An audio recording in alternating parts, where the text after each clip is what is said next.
अस्सलामु अलैकुम वरहमतुल्लाहि वबरकातुहू। अल्लाहुम्मा सल्ली अला सय्यदना व मौलाना मुहम्मदिन बिआददिल मुज़म्मिल वल ख़साइस।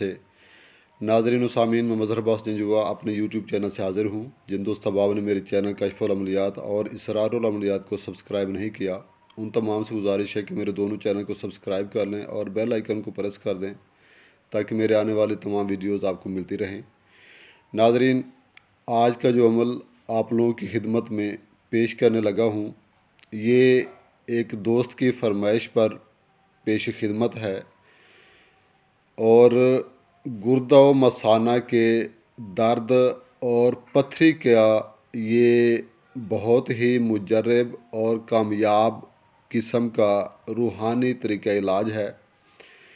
किसी भी शख्स के गुर्दे में या मसाने में पथरी है और बज़ाहिर उसका जो इलाज है वो मुश्किल है, तो इस रूहानी इलाज से आप फ़ायदा उठा सकते हैं। इंशाअल्लाह ताला ज़रूर बिल ज़रूर कामयाब होंगे। नाज़रीन, इसका तरीक़ाकार अर्ज़ कर दूं कि आपने सबसे पहले तो जो स्याही बनानी है, नक्श को तावीज़ को लिखने के लिए स्याही के अंदर पानी की जगह आपने अमृत धारा इस्तेमाल करना है। ये अमृत धारा पंसार की दुकान से मिल जाता है, वो ख़रीद लें और पानी नहीं मिलाना। सिर्फ़ इस अमृत धारे को पानी के तौर पर स्याही में मिलाना है और जो स्याही आप जितनी तैयार करना चाहें सिर्फ़ अमृत धारा ही उसमें डालें, पानी बिल्कुल नहीं डालना। नाज़रीन, जब स्याही आप तैयार कर लें तो उसके बाद आपने ये जो नक्श है इसको आपने 21 अदद बना लेना है। इसी स्याही से जो आपने अमृत धारा से बनाई है, तो 21 अदद आपने नक्श बनाने हैं और इन नकूश को आपने मरीज़ को देना है और मरीज़ को हिदायत कर दें कि उसने एक नक्श जो है वो निहार मुँह इस्तेमाल करना है। उसके बाद एक नक्श दोपहर को, वो भी खाने से पहले, और एक नक्श शाम को, वो भी खाने से पहले, यानी रोज़ाना के लिए 3 अदद नक्श मरीज़ इस्तेमाल करेगा। और तवीज़ जो है वो पानी के अंदर घोल कर, यानी पानी के अंदर गिलास पानी में डाल दें और जब नक्श की स्याही उसके अंदर हल हो जाए तो फिर आप उसको पी लें। रोज़ाना आपने 3 अदद नकूश पीने हैं। टोटल 21 नक्श मरीज़ को बनाकर दे दें और मरीज़ जो है वो कुछ अशिया से परहेज़ भी करेगा।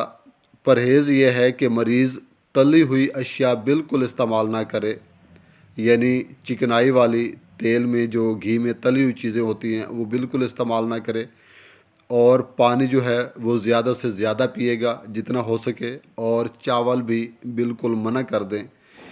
ये मुख्तसर सा परहेज़ है और मरीज़ से कहें कि 7 दिन के बाद दोबारा आकर आपको जो है वो बताए कि कितना एक उसे अफाका हुआ है।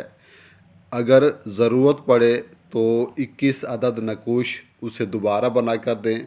बिल्कुल इसी तरीके से इस्तेमाल करने हैं और जो परहेज़ बताया है यही परहेज़ उसने करना है। और नाज़रीन, बहुत ही उम्मीद है कि इंशाअल्लाह 2 हफ़्तों में जो है उसका मसला हल हो जाएगा और अगर ज़रूरत पड़े बिलफ़र्ज़ तो उसे तीसरे हफ़्ते के लिए भी ये नकूश बना कर दे दें। इंशाअल्लाह चौथे हफ़्ते की ज़रूरत नहीं रहेगी। नाज़रीन, अब आपको नक्श बता देता हूँ।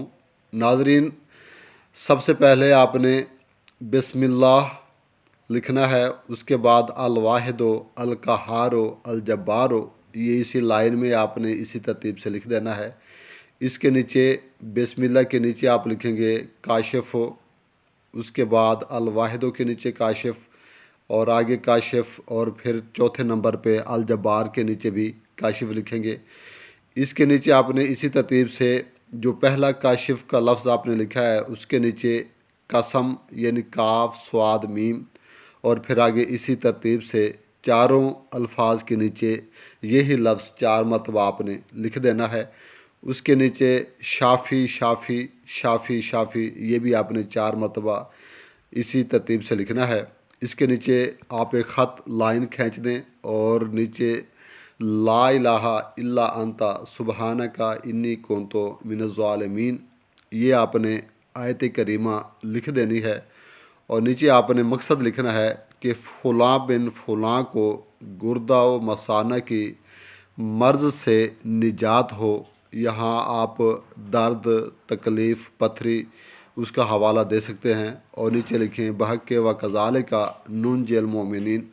नाज़रीन, ये बहुत ही मुजरब किस्म का नक्श है और उम्मीद है कि आप लोग इससे भरपूर फ़ायदा उठाएंगे। अस्सलामु अलैकुम व रहमतुल्लाहि व बरकातुहू।